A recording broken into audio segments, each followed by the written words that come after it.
Hello, I'm David Hughes. Welcome to Your Perfect Body, the podcast of the Esoteric Teaching Community. Today's selection is an essay entitled Eternal Persons, Part 2. In the second chapter of Bhagavad-gītā, Kṛṣṇa is helping Arjuna by giving him spiritual enlightenment, beginning with the truth about the living entity. The most elementary item of spiritual truth is that the living entity is an eternal, individual spirit soul. Na evaham jatu nasam, na tvam neme janadhipah, na caiva na bhavisyamah, sarve vayam atah param. Never was there a time when I did not exist, nor you, nor all these kings, nor in the future shall any of us cease to be. Bhagavad-gītā 2:12. In the beginning of Bhagavad-gītā, Arjuna gave many learned-sounding arguments why he should not fight the battle of Kṛṣṇa. Nevertheless, he could not solve his problem. Therefore, Krishna's first instruction to Arjuna was that although he spoke many learned words, he was not really wise, because he was lamenting over the condition of the material body. The same Vedic truth given to Arjuna is given to everyone who poses as very learned, but factually has but a poor fund of spiritual knowledge. Hardly anyone in the world knows even the first item of spiritual truth. People who have been studying spiritual things their entire life do not even know the difference between material and spiritual existence. Therefore, they become confused by learned-sounding theories that are actually nonsense. Many confused people with a poor fund of spiritual knowledge think that God and I are one.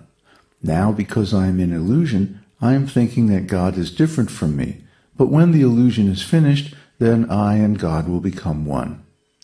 This is the Mayavadi theory of monism, but actually this theory is not correct. As Kṛṣṇa states in this shloka of Bhagavad-gītā, God is always a distinct individual, different from you and me. He's the Supreme Personality of Godhead, and we are infinitesimal living entities. It is not that we are equal to God, or that we can become God in any way.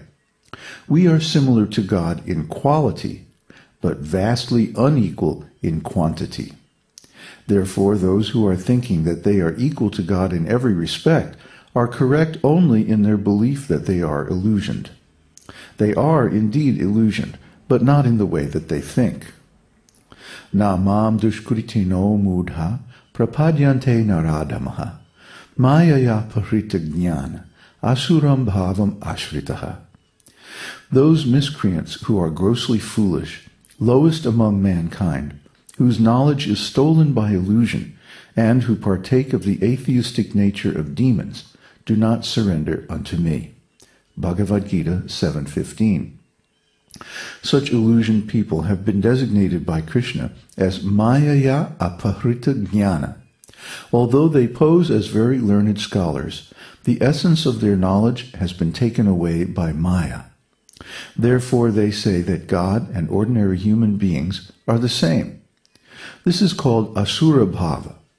Asura bhava means not to accept the supremacy of the Lord, but to think him as one with all individual souls. But that is not a fact. That is a poor fund of spiritual knowledge. Actually, when one becomes advanced in spiritual knowledge, as it is stated in the Bhagavad-gītā, bahunam janmanam ante jnanavan mang prapadyate vasudeva sarvamiti samahatma sudurlabha. After many births and deaths, he who is actually in knowledge surrenders unto me, knowing me to be the cause of all causes and all that is. Such a great soul is very rare. Bhagavad-gītā 7:19. In due course of time, after many, many births, when one actually comes to the platform of knowledge, he can understand that Vasudeva is great and I am small, I am insignificant. Therefore he surrenders. This is the sign of knowledge. If he does not surrender to Kṛṣṇa, it is due to ignorance. To think of Kṛṣṇa and an ordinary person as equal is not knowledge, it is illusion. But according to the esoteric teaching, when one surrenders to Vasudeva, the Supreme Personality of Godhead, it is understood that he has actually attained spiritual knowledge. Anyone who takes shelter of Kṛṣṇa by accepting the words of Kṛṣṇa, believing in him, is really in knowledge. Just like Kṛṣṇa says, Manmana bhava madbhakto madhyaji mang namaskuru mam evaham satyam te pratijane priyosi me. Always think of me and become my devotee. Worship me and offer your homage unto me. Thus you will come to me without fail. I promise you this, because you are my very dear friend. Bhagavad-gītā 18:65. Kṛṣṇa orders that Mam ekam sharanam braja. You surrender unto me alone. You become my devotee and always think of me. Manmana bhava madbhakto. You become my devotee. Madhyaji. You worship me. Mang namaskuru. You offer your obeisances unto me.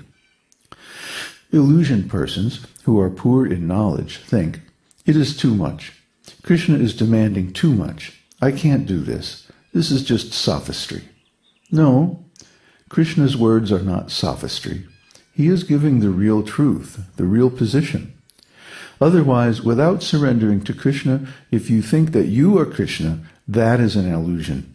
Avishuddha buddhaya, contaminated intelligence. Ye nye ravindaksha vimukta maninas, tvai ashta bhavad avishuddha buddhaya, aruhya krichchrena bharang padang tataha, patyantyadho nadrita yusmar angrahayahaya.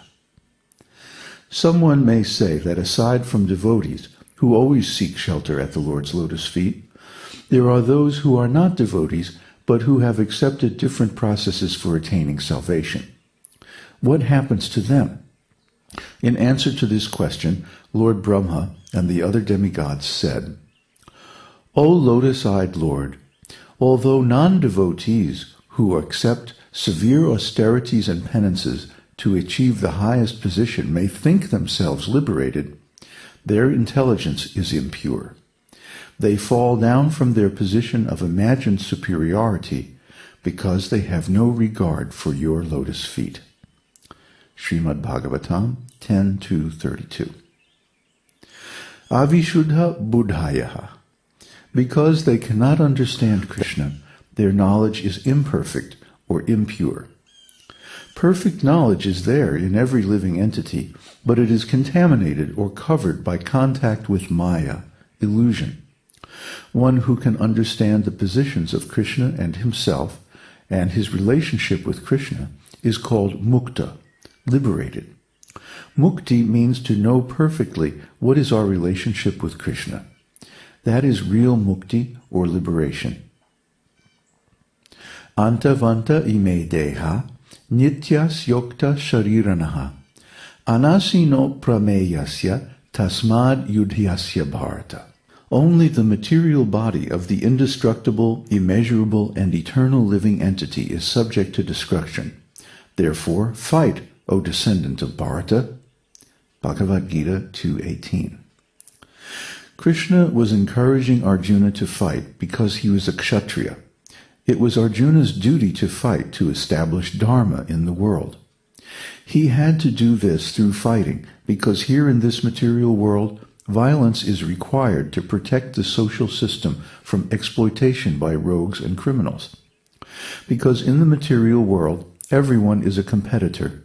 Everyone is trying to become the supreme. So naturally, there will be violence. At the present moment, There is violence in so many places around the world because two or more parties are trying to become the supreme political leaders. This competition, or fierce struggle for existence, is going on everywhere, all over the world. Out of ignorance, everyone is trying to become the supreme. So there must be competition and violence. So expecting that there will be violence, the Kshatriya class is required in the Vedas to protect society. Just like in the state government, expecting that there will be criminal violence, the police department and the military are maintained. You cannot avoid violence in this material world. It is useless to try to end violence. Even Mahatma Gandhi, who started the nonviolence movement,